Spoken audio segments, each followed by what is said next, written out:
करे आबुना। चला जाबो गिरो तेरे को के पापा, बाबा के नाम भजला जाबोगा, गुरु के नाम जपला जाबोना। जिंदगी के मुक्ति वो बाबा के दर्शन ना, जिंदगी के मुक्ति वो बाबा के दर्शन ना, हमन करे आबो, हमन करे आबुना। चला जाबो गिरो तेरे को के पापा, बाबा के नाम भजला जाबोगा, गुरु के नाम जपला जाबोना। बाबा के नाम जपेला जाबो, गुरु के नाम भजेला जाबुना।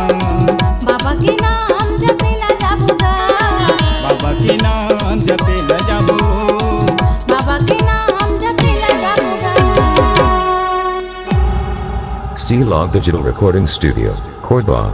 Contact number 9907119215.